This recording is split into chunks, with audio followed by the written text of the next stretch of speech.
Praise God.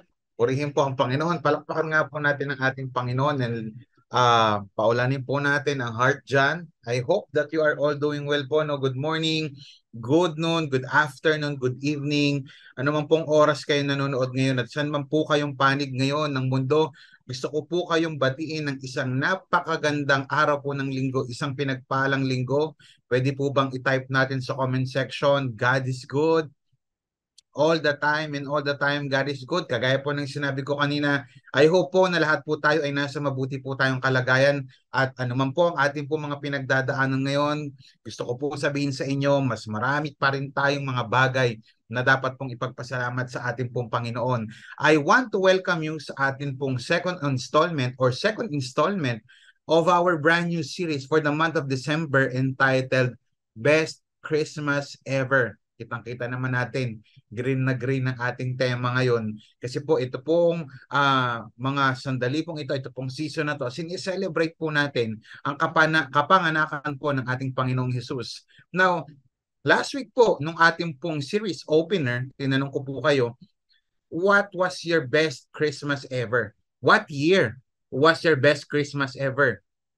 Yung iba po sa atin nagsabi this year, yung iba naman 4 years ago, 3 years ago. Kung kayo tatanungin ko uli, maaring ngayon nyo lang ito napakinggang mensaheng ito, or perhaps ngayon lang po ulit kayo maitatanong sa inyo, what year was your best Christmas ever? At bakit? Huwag nyo nang sagutin kung bakit, huwag na kayong mag-type dyan. Pwede kung gusto nyo, no? Pero ano lang yung taon? Para at least may idea tayo, may mga tao pala na para sa kanila, ito yung best Christmas ever kasi, iba sa atin, family reunion, nakita mo yung iyong matagal nang nawawalang anak, o nagkapatawaran na kayo ng inyong mga kamag-anak. Naaalala pa ba natin yon? At kung wala naman, bakit wala pa, no? And I pray, no, lahat po tayo ay magkaroon po tayo ng best Christmas ever. Last week po, I've shared about an article doon po sa sulat po, no, ni Dr. John MacArthur. Meron po siyang article na pinamagatang 6 Ways Satan is Stealing Christmas. Pinag-usapan natin last week na ang saya-saya. Imaginein mo ngayon, kung traffic, normal na traffic sa Pilipinas, mas traffic po every Christmas season. Why? Meron po tayong tinatawag na mga Pinoy na mga Christmas rush. Yan, meron po tayong mga 1 week bago magpasko, doon pa lang mamimili ng mga pangregalo. 1 week bago magpasko, doon pa lang po mamimili ng mga panghanda. 1 week bago magpasko, syempre, yung iba doon pa lang na-approve yung kanilang leave. So doon pa lang sila babiyahe para makauwi sa kanilang mga probinsya para po syempre ipagdiwang yung ating pong Kapaskuhan. So sobrang saya po ngayon, makakakita ka ng mga bawat barangay, bawat syudad, iba-iba po sila ng mga disenyo ng mga parol na inilalagay po sa bawat poste. So makikita natin sobrang saya, may mga Christmas party na, may maagang mga party sa mga company, sa mga school, sa mga community, sa mga villages, sa mga subdivision. Sobrang dami pong kasiyahan na nakikita natin sa ating pong kapaligiran. Lalong-lalo na tayong mga Pinoy, pambihira. Ang ating pong Christmas holiday, hindi naman po nag-uumpisa ng December 1. Nag-uumpisa ng September 1. Yan, kapag kakumanta na si Jose Marichan. At pinag-usapan natin last week, sad to say, no, that despite of the happiness that is happening in our community, in our society, in our barangays, in our subdivision, in our company, in our school, sad to say, ay marami pa rin pong mga Filipinos na hindi po nila nagigets yung pinaka-meaning ng Kapaskuhan. Ang sabi po ng article, bigyan ko lang kayo ng konting glimpse doon sa pinag-usapan natin last week. Sabi ni Dr. John MacArthur, the majority of people in the world will miss the next Christmas. Bakit? Bakit masasayang yung Kapaskuhan?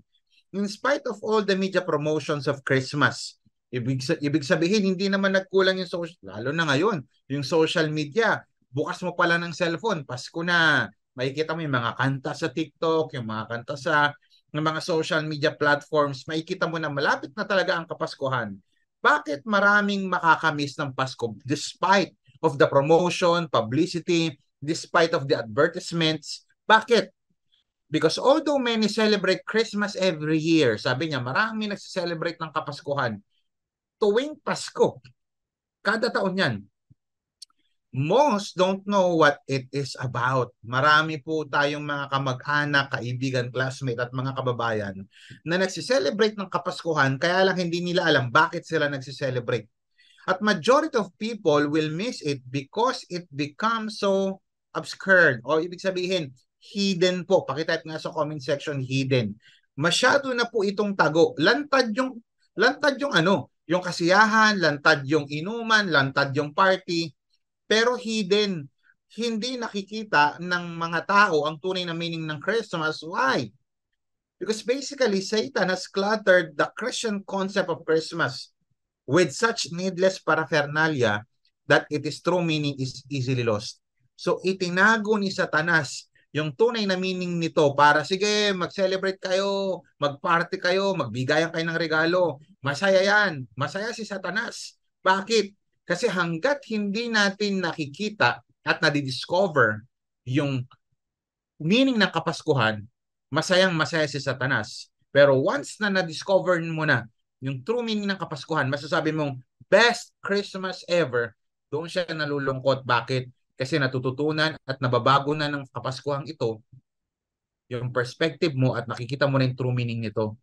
Ito rin ang dahilan kaya maraming mga tao ay hindi nagiging meaningful yung ating pong Kapaskuhan at hindi tayo nakakaranas sa mga life-changing na situation sapagkat hindi natin alam ang tunay na meaning ng Kapaskuhan. Nakakalungkot, no? Kahit mukhang masaya yung mga kababayan natin, no wonder so many people miss Christmas.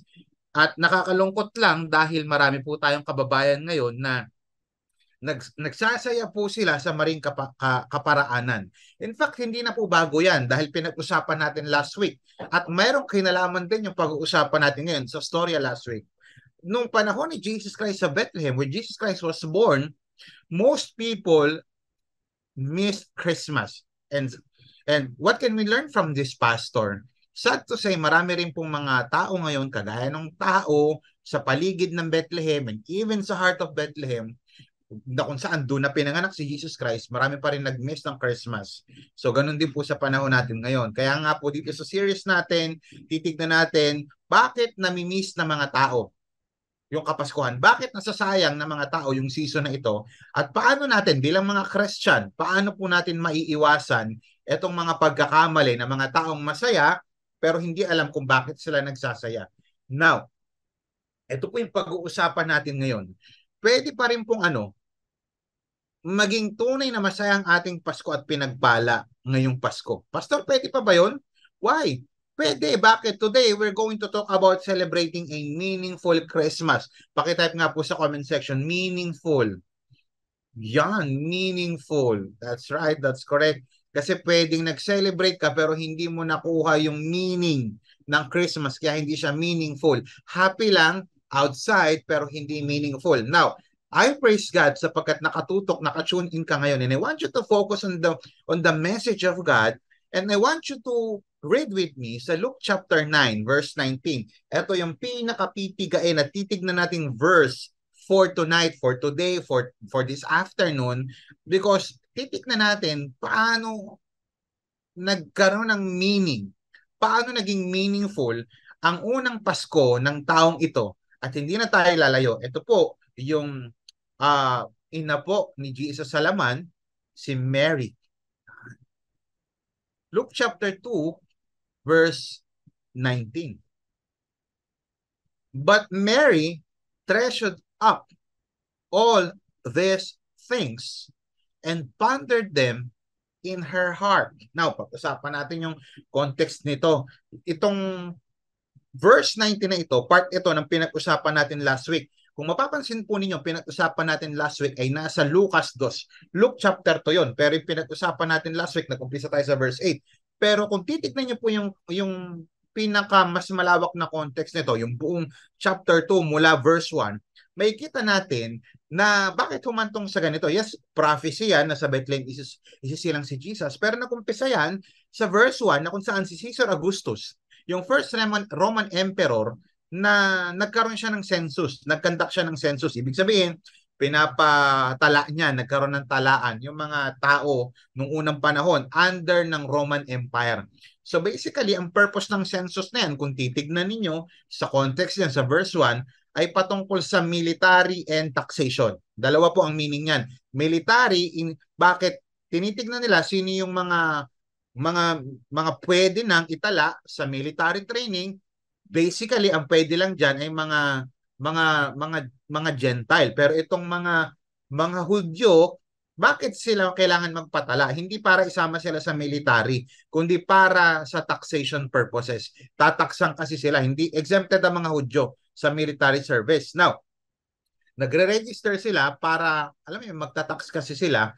Tapos makikita natin na si Joseph, pupunta sila ng ano, mula sila sa Galilee, region ng Galilee, ang town nila Nazareth.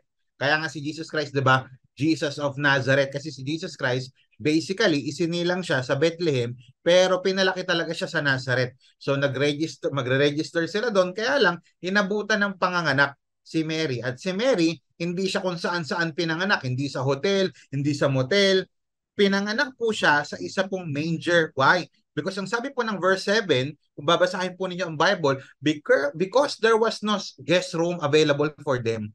So nandun sila sa manger at isinilang, tapos sa paligid ng Bethlehem, may mga shepherds, naalala ninyo? May mga shepherds, tapos yung mga shepherds ay, alam mo yung binabantayan nila yung kanilang flocks, at biglang lumabas yung mga anghel, nagpakita yung mga anghel from heaven, itong mga anghel, sinabi na meron pong good news. Tapos nung sinabi yung good news, ito na yon, verse 15. Tingnan natin yung verse 15. Sabi dyan, verse 15, when the angels had left them and gone into heaven, the shepherds said to one another, alala nyo? Yung last week, sabi, let's go to Bethlehem and see this thing that has happened. Tignan natin itong bagay na ito na nangyari, which the Lord has told us about. Yung sinabi ng Diyos. So they hurried off and found Mary and Joseph. Nagmadali sila. They found Mary, Joseph, and the baby who was lying in the manger. Sabi ng verse 17, when they had seen him, they spread the word concerning what had been told about this child. Ipinagkalat ngayon itong mga shepherds na ito. At lahat ng nakapakinig, sabi ng verse 18, and all who heard it were amazed. Saan? At what the shepherds said to them. Sinabi, nakakita, nagpakitang anghel, tapos ito, blah, blah, blah, blah. So much for that. Na-amaze yung mga tao. But sabi ng verse 19, listen to this, but, pakitype sa comment section, but. May kinalaman yung but yan sa mga pag-uusapan natin, sa mga next points natin. But Mary treasured up all these things and pondered them in his heart.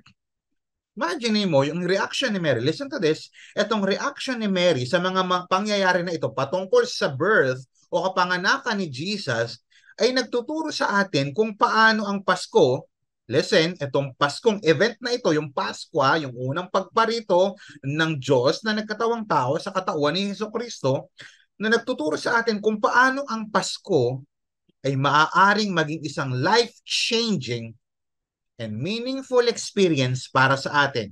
Kung si Mary na bago nito at nagkaroon ng meaning yung experience na ito, naniniwala ako ganun din ang desire ng Panginoon as you hear His word right now. Gusto ng Panginoon na magkaroon ka ng meaningful and life-changing Christmas.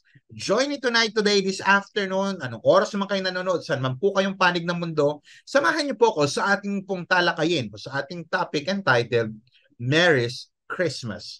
How to have a meaningful Christmas. Pag-aralan natin yung Pasko ni Maria at ano yung pwede nating matutunan dito, Pastor, para magkaroon din ako ng meaningful. Hindi lang yung nag-swimming pool o hindi lang yung pumunta sa swimming pool, kundi nagkaroon ako ng meaningful na Christmas. Paano nga ba naging tunay na Mary ang Christmas ni Mary? Pag-usapan natin ito. Verse 19. Sabi po ng verse 19, but Mary, yung context, sinabi ko na kanina, yung mga taong nakapakinig ay talagang, wow, they were amazed. But Mary treasured up all these things and pondered them in her heart. Paano magiging meaningful ang Christmas? Number one, treat the message of Christmas differently. Everybody type that in the chat, differently. Come on, gusto ko pong makita na lahat kayo ay nagtatype dyan. Hindi ko alam kung ilan po ay nakakapanood nito ng live ngayon, but I want you to type differently. Now, bigyan ko lang kayo ng konting idea patungkol sa writings nito. Ito pong salitang but, kaya naka-highlight dyan, type nyo nga po BUT, but. Yan. Ito pong but na ito ay ginagamit according sa mga sa English literature, ito pong salitang but ay ginagamit sa anumang statement para i-introduce ang isang phrase o isang clause o ang isang statement na contrasting doon sa unang nabanggit. Bigyan ko example. Itong but, English word yan. Sa Espanyol, pero. Sa Tagalog, ngunit. Di ba sabi sa Romans 6:23, ano ang bad news? Sapagkat ang kabayaran ng kasalanan ay kamatayan. In English, for the wages of sin is death. That's bad news. But, itong conjunction na ito, itong word na ito, itong but, nag-i-introduce siya ng isang statement, ng isang phrase, ng isang clause na kinokontrast niya yung previous statement. But, ano yung good news? May bad news, may good news. But the gift of God is eternal life in Christ Jesus our Lord. Sapagkat ang kabayaran ng kasalanan ay kamatayan, ngunit ang libreng kaloob, yun may good news. Now, ganun din pagdating dito. Bakit ginamit yung but? Kasi nung una, merong action, may reaction itong mga unang nakapakinig. Tignan nyo, ano reaction? Verse 17, balikan natin saglit. The shepherds told everyone what had happened and what the angel had said to them about this child. Sinabi ng shepherds. So nag-preach yung mga shepherds, uy, alam niyo ba ganito, ganyan, ganyan. All who heard the shepherds, lahat daw na nakapakinig dito sa pastol, ay nag-express ng astonishment. Everybody type that in the chat, astonishment. Pero sabi po ng verse 19, but, kinokontrast niya yung reaction nung nauna. Sila, wow! Na-amaze, wow! Wow! Wow! Pero si Mary, hindi lang basta na-amaze, Mary treasured up all these things and pondered them in her heart. Trenato niya yung mensahe ng Pasko ng differently, kakaiba. Yung iba, napawaw, siya iba ginawa niya. Now, paano natin tatratuhin ang mensahe ng Pasko differently? Una, I want you to remember this. Don't treat it superficially. Pastor, ano po ibig sabihin ng superficial? Pag sinabi pong superficial, don't treat it superficially. Huwag mo itong tratuhin na pangkaraniwan. Huwag mo daw tratuhin yung kapaskuhang ito, yung mensahe ng kapaskuhan na mababaw. Bakit? Hindi dapat mababaw ang tingin mo sa Pasko na parang happy-happy lang, kainan lang, bigay ng regalo, mga ngaruling, magbibigay ng barya. Mary made a difference. Mary received the message differently. Hindi masamang ma-astonish, kaya lang hindi lahat ng astonishment tumatagal. Sabi, all who heard the shepherd's story expressed astonishment. But, tingnan mo, ang ibig sabihin pala ng astonishment sa salitang Griego ay thomazo, na ang ibig sabihin ay to wonder at, marvel, admire. Marami po kasi ngayon kapag naririnig yung mensahe ng Kapaskuhan, superficial admiration. Yung mababaw na paghanga, yung wow. Kaya marami sa atin mahilig sa telenovela. Ang hirap niya dati. Tapos yung maman sila, wow, wow, wow naman. Hindi mo. Bakit? Mahilig ang mga Pinoy sa inspirational na mga movie. Oy, grabe, mahirap. Ay, nakahanap siya ng kanyang Prince Charming. Kaya pansinin mo kapag yung isang love team nag-break, lungkot na lungkot tayo, inis na inis tayo. Bakit? Dalang-dala tayo. Kasi ang mga Pinoy gusto nila yung they live happily ever after. Na wala naman masama doon. Lahat naman tayo nagde-desire ng ganun. Kaya lang kung minsan napapawaw lang tayo, na-i-inspire, but after we got inspired, wala namang ginagawa. Yung iba napapawaw, galing niya, graduate siya. Tapos, sabi ng classmate niya, kaya ako po ginagawa to para ma-inspire kayo. Di ba? Kaya nga may mga salutatorian address, valedictorian address, para ma-inspire yung mga kapwa niya mga mag-aaral na galingan din sa school. Napapawaw tayo, hindi ko sinabing lahat magiging valedictorian, pero may mensahe every time na tayo ay nakikinig sa mga inspirational messages. Ano yun? Hindi lang tayo basta mapawaw. Tapos na-inspire tayo, wala namang ginawa. Alang galing nag-business, napawaw. Alang galing nagbagong buhay, napawaw. Napawaw nga. Yung iba nga sa atin, napapawaw sa ganda ng mga preaching. Alam mo, pastor, ang ganda ng preaching, napapawaw. Ang ganda ng preaching, pero wala namang nagbabago. You see? Itong mga taong ito, napawawalan sila pero hindi naman nila treasure sa kanilang puso yung mensahe ng Pasko. And sad to say, marami pong tao ngayon napapawawalan sa mensahe. Talaga? Talaga? Walang pasok? Wow! Tapos wala naman nagbabago sa atin. Maraming mga tao ngayon, they admire the subject but they don't accept the lesson. Mabait yan si Jesus, loving. Pero hindi nila tinatanggap yung lesson na si Jesus Christ ay napunta rito para tubusin ang ating mga kasalanan kasi makasalanan tayo. Mas masama naman yung classmate ko, mas masama naman yung nanay ko. Ako mabait. Paano kung sabihin ng Bible na lahat po tayo ay makasalanan at walang sino mang pwedeng magligtas sa atin? Even our good works cannot save us because for all have sinned and fall short of the glory of God. May mga tao, they admire the story. Ay, ang galing. But they don't accept the character. Bigyan ko ka example. Na-admire nila yung story ni Jesus pero hindi nila tinatanggap yung character. Why? Because the same people who admire Jesus are the same people who rejected Him.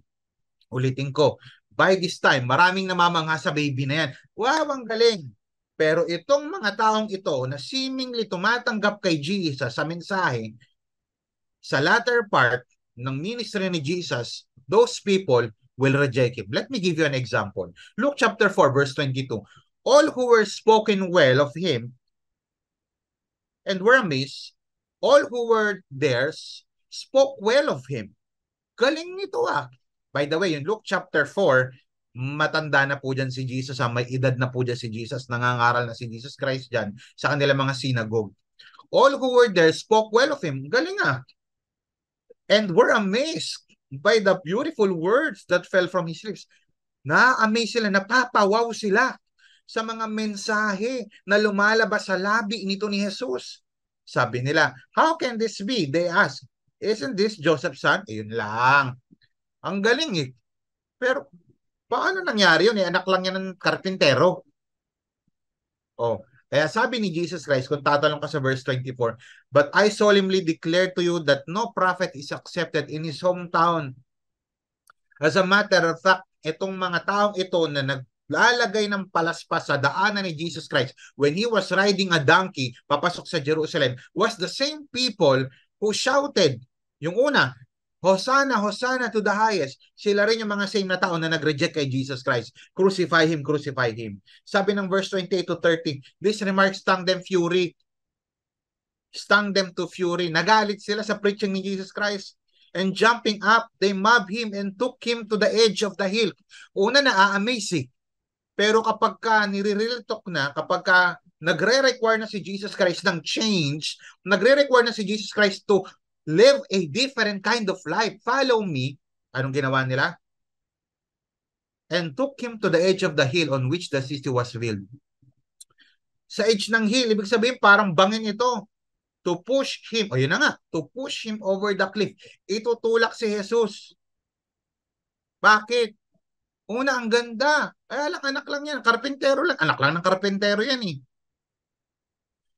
You see, marami sa atin ang naa-amaze sa mensahe ng Kapaskuhan. Wow, walang pasok. Wow, party. Wow, regaluhan. Wow, family reunion. Wow, magkaka-girlfriend ako. Wow, magkaka-boyfriend ako. Wow, ang saya. Wow, ang lamig.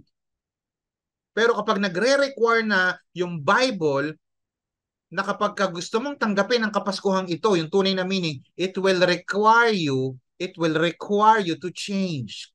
Sabi ng verse 30, but He walked away through the crowd and left them. Sa totoo lang po, ngayong Kapaskuhan, marami po ang masaya, but they don't understand what they are doing. Kaya sabi po kanina nga ni John MacArthur, maraming magpapasko ngayon but they miss Christmas. Why? Hindi nila makuha yung pinaka-meaning. Kung sabihin man yung pinaka-meaning, ayaw nila yun kasi it will require us to change, to sacrifice our lives for Jesus. Maraming masaya po tuwing Pasko na hindi nila alam ang ibig sabihin nito. Mga kapatid, hindi masama ang pagiging masaya ngayong Kapaskuhan ito. Basta siguraduhin lang po natin na alam natin ang dahilan kung bakit tayo nagiging masaya. So, wag po natin tratuhin na mababaw ang Kapaskuhan kasi may mararim po itong meaning. Later on, I'll explain. Pangalawa po, do it seriously. Kanina, don't treat it superficially. Pangalawa, Do it seriously. Pakitype nga sa comment section, seriously. Seryosohin naman po natin ang Kapaskuhang ito. Alam nyo kapatid, I want you to know that like Mary, Mary took the message of Christmas differently. Hindi lang siya basta na-amaze, but she treasured it in her heart. Kapatid, don't be afraid to be different. Pwede pa i-type po natin sa comment section, huwag kang matakot maging kakaiba. Don't be afraid to be different. Hindi hinayaan ni Mary na maging kapareho lang siya ng iba. Hindi siya nag-conform doon sa reaksyon ng iba. Kaya nga sabi ng verse 18, all who heard the shepherd's story expressed astonishment, but may contrast doon sa first statement, conjunction. But Mary quietly treasured these things in her heart and often thought about them. She retained what she saw and heard. Pinanatili niya sa kanyang puso't isipan yung kanyang nakita at narinig. She treat it seriously. O she treats it seriously sa kanyang memory. Bakit kakaiba? Bakit meaningful ang Kapaskuhan ni Mary? Because she treats the message of Christmas seriously. Gusto mo maging kakaiba Pasko mo? Hindi na kagaya ng dati? Treat it seriously. Yung tipong tinapon ng iba, okay, pero si Mary tinreasure. Tinapon, treasure, saan ka doon? Bakit ko po sinasabi ito? Kasi hanggang hindi malinaw sa iyo ang mensahe ng Pasko, hindi mo ito seseryosohin. Bakit? Kasi hanggat hindi mo alam ano pinaka-meaning nito, wala lang, lilipas lang po sa inyo ang Pasko. Ulitin ko po, hanggang hindi maliwanag sa iyo ang mensahe ng Pasko, hindi mo ito seseryosohin. Hindi ka magiging seryoso sa prayer life kasi hindi mo alam ang meaning ng Pasko. Hindi ka magiging seryoso sa pag-attend ng life group. Life group na naman kasi hindi mo alam ang mensahe ng Pasko. Hindi ka magiging seryoso sa pagiging loyal at committed sa local church mo, pagpunta sa local church kasi mababaw ang tingin mo sa mensahe ng Pasko. Hindi ka nga magiging seryoso sa devotional life mo eh. Hanggat hindi mo makikita at malalaman ang tunay na mensahe ng Pasko, na may namatay para sa akin. Hanggat hindi mo alam ang purpose ng Kapaskuhang ito, hindi mo siya seseryosohin. So, paano ko po iti-treat ang message na ito o paano ako magkakaroon ng meaningful Christmas? Treat the message of Christmas differently. Palakpakan po natin ang ating Panginoon. Pangalawa po, ano yung una? Differently. Tignan natin yung verse 19 ulit. Sabi ng verse 19, but Mary treasured up all these things and pondered them in her heart. Sabi po ng ang bagong tipan, yung Filipino Standard Version sa Tagalog, Lucas 2:19.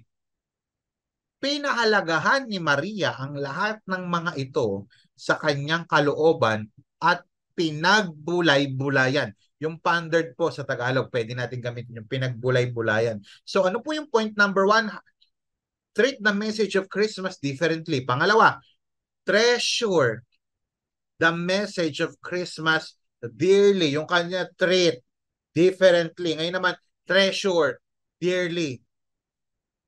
Ituring mong kayamanan ang salita na galing sa atin pong Panginoon. Pakitype nga sa comment section, treasure. Ayan, sige, type niyo po. Ulitin ko po ituring natin dapat na kayamanan ng salita ng Panginoon na galing mismo kay Lord. Bakit? Ang mensahe ng Pasko ay hindi dapat pinadadaan. Ito ay dapat na itinuturing po natin kayamanan. By the way, yung English word po na sinabi dyan, Mary treasured up all these things.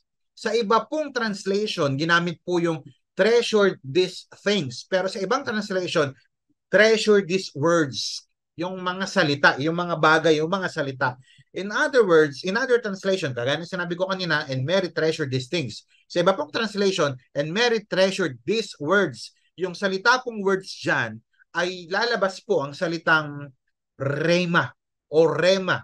Pag sinabi pong rema, iba po yung logos. Yung logos po yung written word. Yung rema po ay specific word for a specific situation. May mga rema po na ibinibigay sa atin ng Panginoon na kinakailangan natin for a specific situation, for a specific purpose, para i-treasure mo, pagbulay-bulayan mo ito. Sabi nga ng NET, but Mary treasured up all these words. pondering in her heart what they might mean. Ayan, ang ganda nito. Sabi, yung iba, masaya sila, basta masaya lang, pero si Mary, hindi siya masaya. Pero treasure niya ito, itong mga salita, at binagbubulay-bulayan niya. Ano ba ang ibig sabihin nito? Uy, maganda to. Pakinggan niyo maigi ito. Itong word na treasure, ang ibig sabihin po nito ay sunter eo, na ang ibig sabihin ay dalawang bagay. To persevere and to preserve and to remember. Pakitype nga sa comment section po. Please help me preach. To preserve and to remember. Dalawa po ibig sabihin ng Greek word na yan, na sunter eo, na ang ibig sabihin ay to preserve a thing from perishing. I-preserve mo daw ang isang bagay mula sa pagkakabulok o pagkakawala, at isa naman to remember. Para ano? Tandaan para sumunod. Now, paano ba natin iti-treasure ang salita ng Diyos? Base doon sa Greek word niya. First, preserve the message. Uy, i-preserve na daw natin yung message. Sabi ng suntereo, preserve a thing from perishing. Pagkakabulok, i-preserve daw mula sa pagkakabulok o sa pagkakawala nito. Now, tinan nyo maigi ito Kahit na-realize ko na kahit gaano kahalaga o kamahal ang isang bagay, kung hindi mo ito pahahalagahan, ay hindi mo ito mapapakinabangan. Uulitin ko po yung statement na nakikita niyo sa screen. Kahit gaano kamahal o kahalaga ang isang bagay, kung hindi mo ito pahahalagahan, ay hindi mo ito mapapakinabangan. Kaya pansinin mo, yung mga bata, regaluhan mo, pag hindi na-preserve, anong mangyayari? Tatapon na sa basura yan. Pero bakit may mga laruan na hanggang ngayon pambira na preserve? Kasi pinahalagahan, itinago, inalagaan. Bakit may mga collector's item pambira hanggang ngayon buhay na buhay pa, yung iba nakatapon, tinapon, sinayang. Alam mo ba, yung binigay sa'yo ng tatay mo, collector's item talaga? Asan na pala yun? Naitapon na. Ba't yung isa? Ay, isa kasi, napakinabangan. Bakit? Na-preserve. Pakitype nga sa comment section ulit. Preserve. Bakit kayo bumibili ng refrigerator? Sa mga nagbi-business ng frozen product, alam nila yan. Kapag hindi na-preserve ang isang produkto, hindi mo to mapapakinabangan, hindi mo to ma-enjoy. Kapag hindi mo nailagay sa ref yung pagkain, mapapanis, masisira, hindi ma-enjoy sa bahay. Bakit kinakailangan i-preserve ang salita ng Diyos sa ating puso? Now, don't get me wrong. Everything here on earth will pass away, but His word will remain. That's for sure. Totoo po yun. In general, hindi talaga mawawasak o mawawala ang salita ng Diyos. Kaya lang, posibleng mawala sa puso mo. Ano nga ba yun? Pinag-usapan. Ay, nakalimutan ko na kasi hindi mo preserve. Kaya nga sinasabi natin, mag-notes ka, mag-screenshot ka, i-journal mo yung devotion mo, kasi hindi lahat matatandaan mo. Marami kasing nakikinig po ngayon. As I speak right now, ang sinasabi ko ay salita ng Diyos. Maraming nakikinig pero hindi naman nila tinitreasure. Yung tinapon na salita ng iba, yung tinapon na, alam mo yun, yung iba, tinatapon lang yung salita. Pero si Mary, tinreasure niya in her heart. Kapatid, gusto ko sabihin sa iyo na kinakailangan mo mag-ingat sa mga magnanakaw na mga mahahalagang bagay na ginagawa ng Diyos sa buhay mo. I don't know kung para kanino to, pero one thing is for sure, you need this. May mga bagay na mahalaga sa buhay mo na ginagawa si Lord, kaya lang minsan nasasayang. Hindi mo nakukuha yung mensahe. Why? Kasi hindi mo ito tinitreasure. Huwag mong ibasura ang isang bagay na mahalaga. Huwag mong ibasura yung salita ng Diyos kasi mahalaga ito sa ating buhay.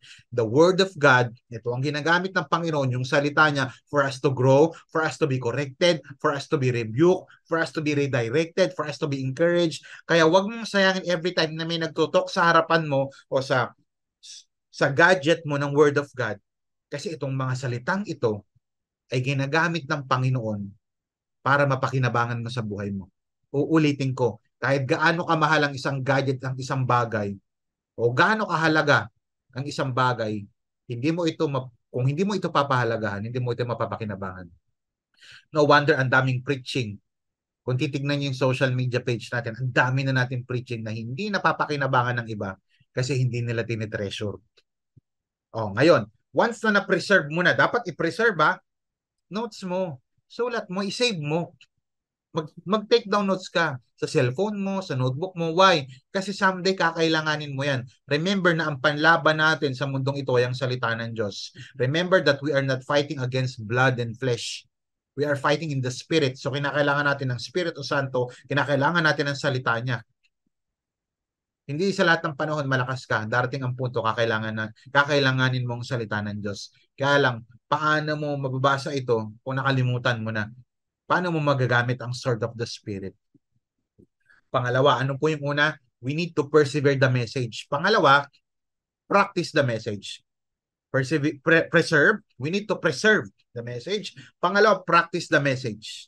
Kanya na, sinabi natin na yung suntay reo, ang ibig sabihin niyan to preserve. Kailangan daw ma-preserve, maingatan. Pangalawa, matandaan. Kailangan, hindi lang ito basta matandaan, masunod. Kasi to remember and obey.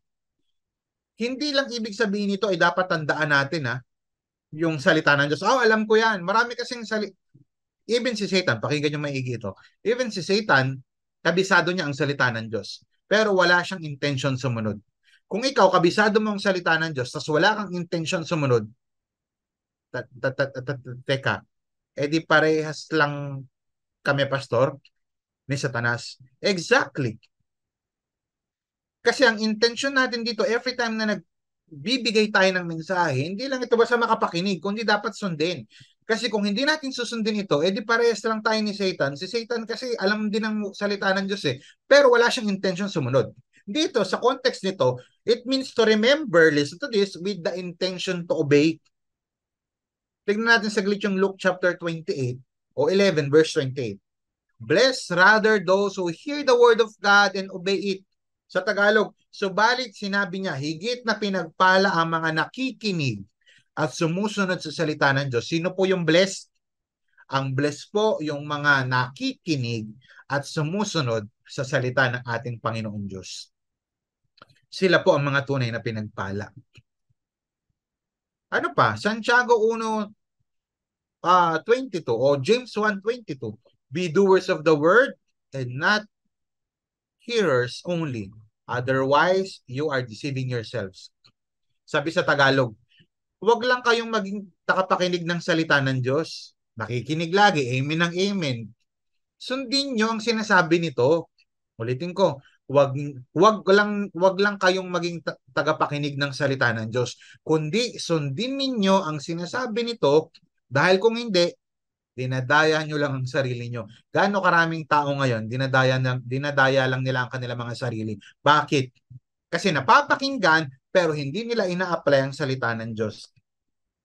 Importante po na pakinggan natin ang salita ng Diyos. Pero mas importante po na sundin natin ang sinasabi nito kasi ang tunay daw na pinagpala ay yung mga taong nakapakinig at sumusunod sa salita ng Diyos.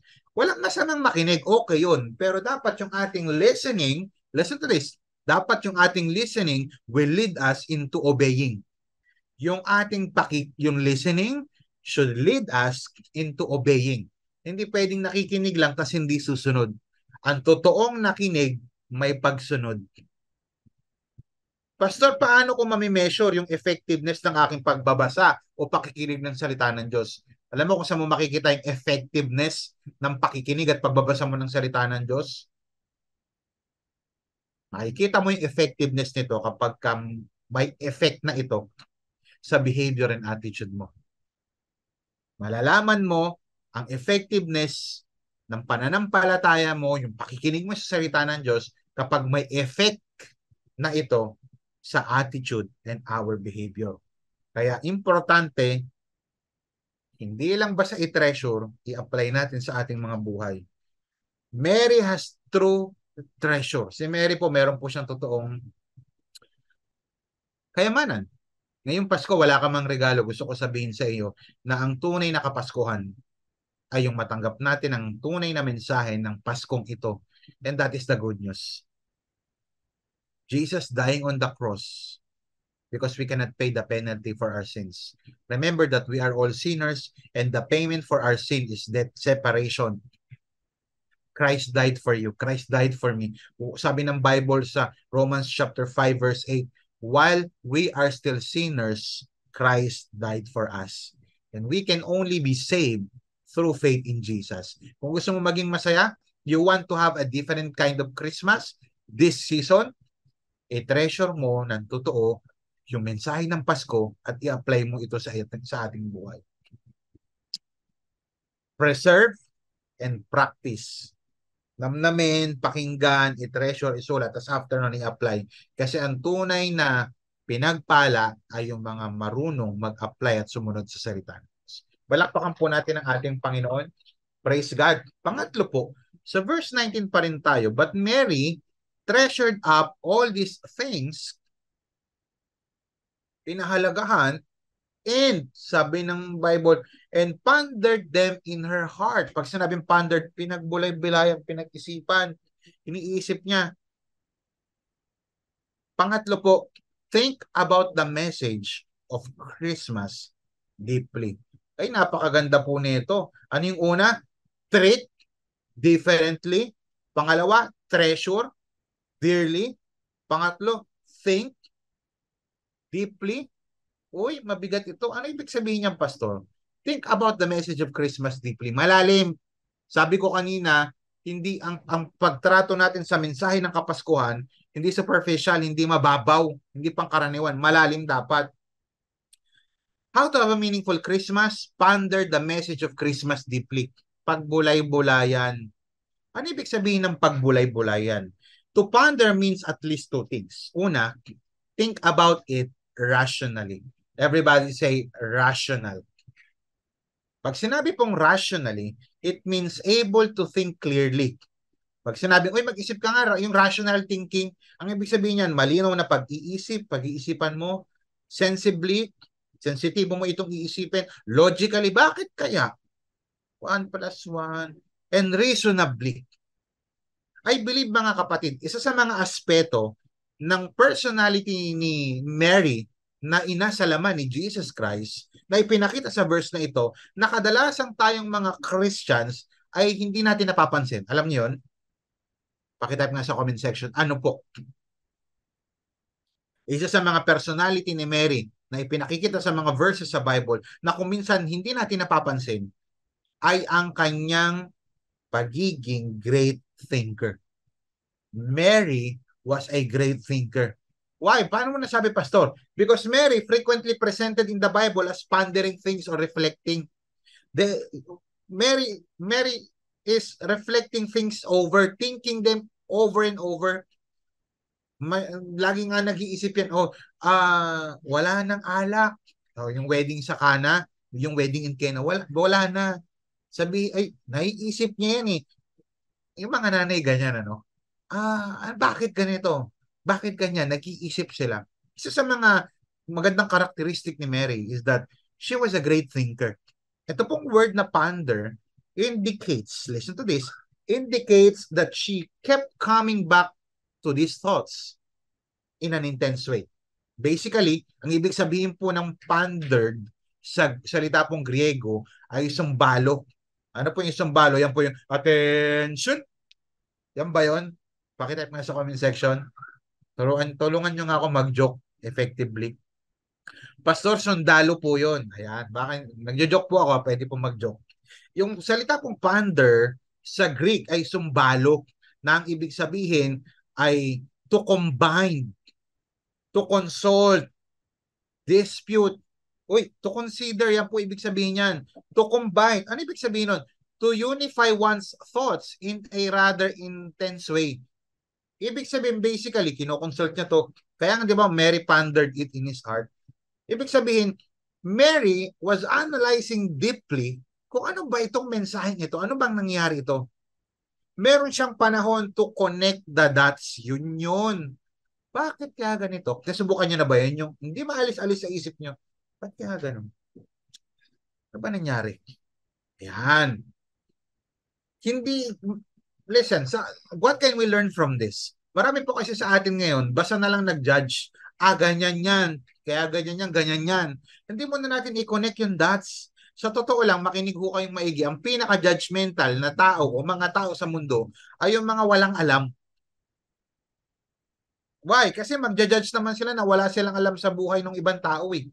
Mababaw yung level ng judgment. Listen, walang masamang mag-judge. We Christians are mandated by Christ to judge in a righteous way. Kaya hindi po yung totoong only God can judge me. Tama naman yun. Pero hindi lang yun. Kasi sa Bible, tinuturuan din tayo na mag-judge fairly, righteously.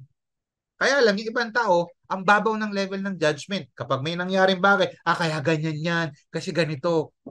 Pwede pa po natin alamin muna yung storya. Alam mo ba sa dalawang conflict na story, may tatlong side. Ba't tatlo? Dalawa lang. Her side, and the truth. Kaya wag lang tayong purong wow. Dapat meron ding how. Pakitype nga sa comment section, how.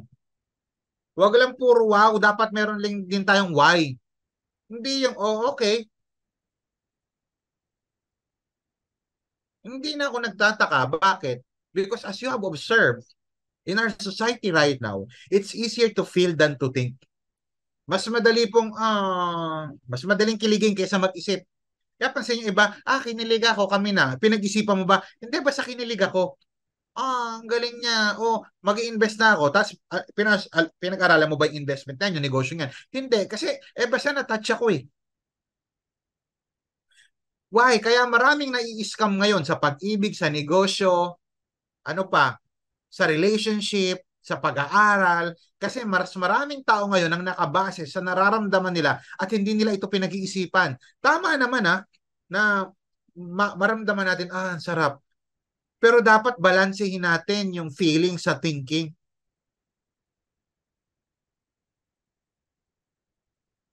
Bakit mahirap ang pag-iisip? Because itong thinking hard, it forces us to analyze. Pwersahin ka nitong i-analyze yung mga facts bago ka mag-final acts. Kaya importante na gamitin po natin yung ating pag-iisip. Hindi lang puro pandama. Tama naman po, wala pong masama doon na tamang gamitin po natin ang ating pakiramdam dahil bigayan ng ating Panginoon. Pero wag naman puro pakiramdam. Wag puro pakiramdam lang. Gumamit din tayo ng pag-iisip para mag-decision tayo at gawin natin itong mga bagay na ito. Huwag tayong maging ignorante ngayong Kapaskuhan. Alamin natin ang tunay. Bakit? Ba't may star? Bakit may Christmas tree? Ano ibig sabihin ng star? Tignan niyo, maraming kabataan ngayon, kahit nga matatanda, nakikisali, umaastang mga, alam mo, teenager eh. Ano yung pastor? Yung iba, star. Ano yung star?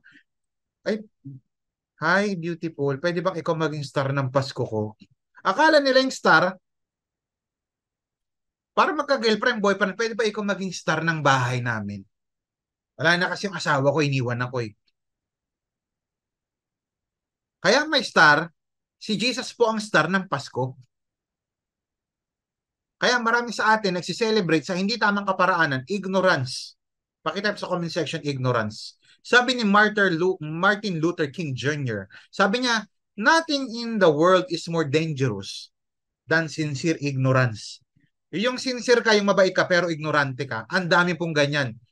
Mabait naman, ganito naman, matulungin, pero ignorante sa tinutulungan. And nothing in this world is more dangerous than sincere ignorance and conscious stupidity. Yung alam niya, yung stupid na yung ginagawa niya, pero tuloy-tuloy pa rin siya kasi masaya eh. Mga kapatid, baka pwede naman po this Christmas season, pwede po ba can I make this, alam mo yun, plead with you? Let's learn to think before doing anything. Bago mag-girlfriend, mag-isip. Panahon na ba? Kaya ko ba? Stable na ba ang puso ko? Hindi pa nga ako nakaka-move on sa ex ko, papatulang ko na to. Bago kumain ng kung ano-ano mag-isip. High blood. Kain pa tayo more. Rice pa more. Only rice. Bawal. May diabetes. Painom naman ng soft drinks. Gusto ko ng kakanin. Kasi yun yung nararamdaman kong masarap. Hindi nga lahat ng mukhang masarap sa paningin at sa pandama ay totoo. Bago ka makipag-away ngayon sa social media, mag-isip ka muna Bago mo awayin yung nanay, tatay mo, bago ka magtampo sa pastor mo, isipin mo muna. Mag-isip-isip, wag na. Dahil sa napagalitan, dahil napagsabihan, malay mo naman kaya ka pinagsabihan, mali ka naman talaga. Bago ka magsalita, mag-isip ka muna. Bago makipaghiwalay, bago makipag-break, isipin muna. Bago magpakasal, isipin muna. Bago mag-apply, isipin muna. Bago magpatuloy sa kanyang trabaho, isipin mo muna, binigay ba to ni Lord? Bago mag-resign, isipin muna. In short, bago ko gumawa ng mga bagay-bagay, mag-isip ka muna, wag ka lang basta nakadepende sa emosyon. Think rationally. Kaya nga pansinin mo, ang gospel punong-puno ng paulit-ulit na tanong ni Jesus. What do you think? Ano sa tingin mo? What do you think people say about me? Bakit? Kasi gusto ni Jesus magising yung ating kapasidad para mag-isip. Why? Kapag malalim ka mag-isip, mahirap kang bunutin. Kaya pansinin mo, kaya tayo tinuturuan dito sa church natin ng magagandang salita ng Diyos, yung malalalim, hindi lang ito motivational, inspirational. Yes, may part na namomotivate tayo, may part na na-inspire tayo, pero iba yung ginagamit natin. Imagine mo, pinipiga natin, isang verse lang piniga natin kasi gusto natin makuha, lumalim tayo sa salita ng Diyos. Why? Because deep thinkers are hard to uproot. Yung mga malalalim mag-isip, mahirap bunutin yan. Kaya pansinin mo minsan, ang bilis matangay ng isa. Ganun. Pwede. Pwedeng Christian ka na tapos ano, no? Baka mundo yung buhay mo. Ginagawa naman ng iba. Sige, go. Kaya pansinin mo, pwede ka naman Christian tapos wala kang church eh. Sige, go. Ang bilis ma-uproot. Pwedeng mag-work ka na lang, wag ka na mag-commit sa church. Pwede pala yun. Go. Ang bilis nilang mabunot. Kaya pansinin mo, nagkakaroon ngayon ng matinding bunutan sa mga, hindi sa Christmas party. Matinding bunutan sa church. Bakit? Nabubunot ang mga taong hindi malalim. Deep thinkers are hard to uproot. Pangalawa, think about it repeatedly. Una, think about it rationally, maging malalim. At hindi lang maging malalim, dapat paulit-ulit. But Mary kept all these things in her heart and thought about them often. Madalas, repeatedly. Pastor, ano pwede natin matutunan dito? Gusto ko pong basahin niyo po ito at pakinggan niyo maigi. Nakadepende sa inuulit-ulit mo, sa isip mo, kung ano ang mararamdaman mo at kahihinat na ng buhay mo. Uulitin ko po, nakadepende sa inuulit-ulit mo sa isip mo kung ano ang mararamdaman mo o kahihinat na ng buhay mo. Tanungin kita ngayon, ano ang mini-meditate mo o pinagbubulay-bulayan mo lately? Ano yung madalas mong naiisip? Wala akong kwenta, hindi na ako mahal ng Diyos, hindi ako pang leadership, hindi na ako nabibilang dito, mahinang nila lang ako. Tama naman, weak naman talaga tayo sa harapan ng Diyos, pero hindi dapat nagtatapos doon. Mahina ako pero palalakasin ako ni Lord. Ganun dapat. Hindi ako makamove on, ganito na ako habang buhay. Hindi na ako makakawala sa kulungan na ito. Hindi ganun. Ano madalas mong minimeditate? Remember that our mind is so powerful. Kaya may laptop kasi may isip na nakaisip niyan. Kaya may ilaw kasi may isip na nakaisip niyan, na nakaimbento. Kaya may background ako dito na ilaw sa likod kasi may nakaimbento din yan. Kaya kung may camera dito sa harapan, may nakaimbento niyan. Isip lang pero they were able to put in idea into reality. Kapatid, masyado nang maingay sa mundo. Baka hindi mo na maintindihan at tuluyan mo nang makalimutan ng nais ni Lord sa buhay mo. Kasi paulit-ulit mong iniisip na hindi mo kaya, na hanggang diyan ka na lang, na wala kang kwenta, na hindi ka mahal ng Diyos, na hindi ka tatanggapin ng Diyos. Kapatid, tatanggapin ka ng Diyos kahit sino ka man as long as you put your faith in Jesus Christ. Hindi ko na alam anong kalooban ni Lord sa buhay ko. Baka kasi wala ka ng time mag-reflect. If you want to know God's will for your life, listen to this, if you want to detect God's will for your life, reflect in your life right now. Anong buhay mo? Reflect mo. Kalooban pa ba ng Diyos yan? Bakit hindi mo ma-detect? Hindi ka nagre-reflect eh. Kaya lagi kong isipin, pag bulay-bulayan mo, may nagtanong sa akin, Pastor, how can I stay in love with Jesus? Ngayon ko lang po sasabihin ito. Baka may nagtatanong, Pastor, how can I stay in love with Jesus? How can I stay committed to Jesus and His church? Alam niyo kung paano. Type niyo sa comment section paano. Thank you. Paano? Alam niyo kung paano? Always meditate and memorize the gospel. Why? Kasi if you memorize and meditate, ang lagi mo na isip yung gospel, may in love ka lagi kay Jesus. Bakit? Sino ba namang hindi may in love? Isang makasalanan kagaya ko na papunta ng impyerno ay namatay si Jesus Christ para sa akin at ako'y naligtas sa pamamagitan ng ginawa niya. Imagine niyo yung in-illustrate ko lagi. Example, ikaw ay nasa ospital, may cancer ka, tapos may dumating na mama, sasabihin niya, may superpower ako. Kukunin ko lahat ng cancer sa katawan mo. Ilalagay ko sa akin, kaya lang ang magsasuffer ako yung mamamatay. Anong mangyayari dun sa iyo na nakaratay sa ospital na may cancer stage 4? Of course, gagaling ka. You will live. Ano mangyayari dun sa tao? Magsasuffer siya, sabi niya eh. He will die. Kinuha niya yung sakit na pumapatay sa iyo at siya mismo ang umako nito para sa iyo. Anong mararamdaman mo? Sino ba namang hindi magkakaroon ng malaki, nag-uumapaw at mai-inlove na utang na loob dun sa taong yun? Ano sasabihin mo? Buti na lang kinuha mo yung cancer. Utang na loob ko po ang buhay ko. Sayong-sayo po. Ano man ang gusto mong gawin, susunod po ako. Ikaw ang master ko. Listen, ganun ang ginawa ni Jesus. He became the substitute for us. Yung binibigay natin, yung ginagawa natin, utang na loob natin lahat to kay Lord na kahit minsan, kahit anong gawin natin, hindi natin kayang bayaran. Pero ginagawa natin ito out of our love sa Kanya. Kasi sinakripisyo niya yung buhay niya para sa atin. Ewan ko lang kung di ka ma-in love. Bakit hanggang ngayon in love pa rin ako? 15 years na ako nagsiserve kay Lord. Lately, na-remind ako about the gospel. Yun yung lagi mong i-meditate. Sa totoo lang, mahirap mawala ang isang bagay na lagi mong iniisip. O bakit hanggang ngayon iniisip mo pa rin yung ex mo? Lagi mo iniisip eh.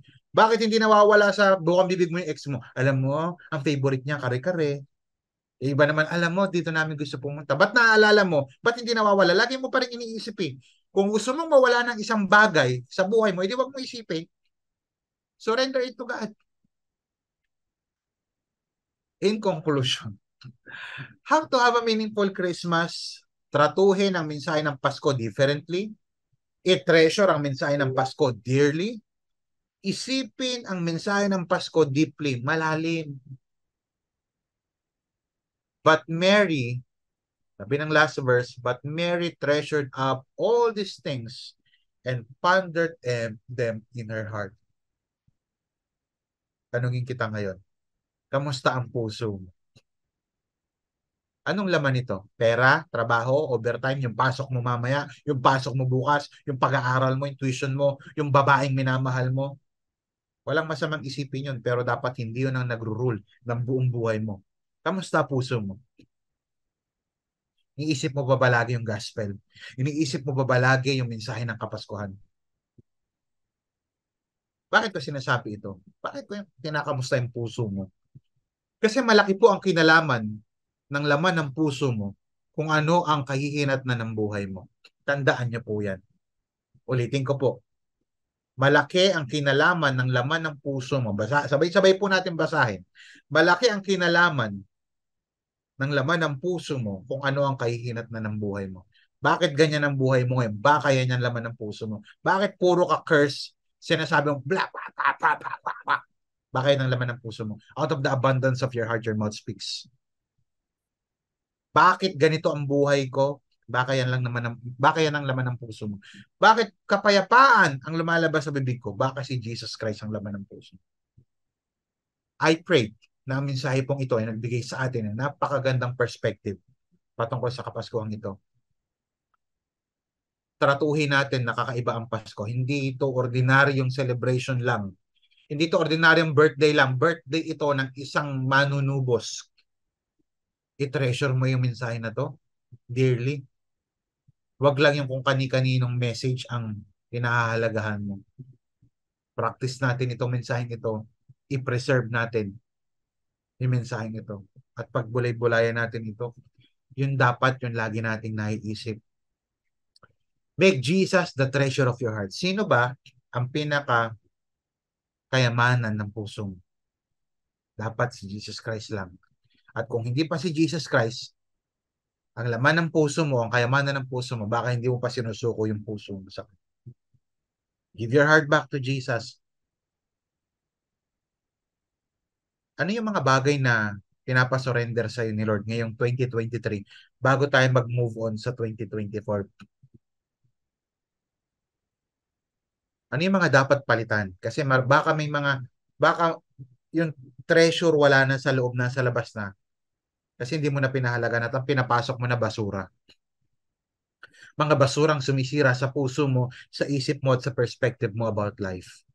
I pray na sa mga sandaling ito, idilya ng ating Panginoon. Manalangin tayo. Panginoon, maraming salamat po sa napakagandang mensahe na iyo po ipinagkaloob sa amin. God, I pray that you continue to forgive us. Panginoon, sa mga sandali pong ito, nadadown po kami, nadidiscourage po kami. Pero kapatid, gusto ko sabihin sa iyo ngayon, it is not the end of the line for you. God has something big in stored for you. But the thing is, kaya mo bang isurrender yung bagay na pinapasurrender sa'yo ng ating Panginoon?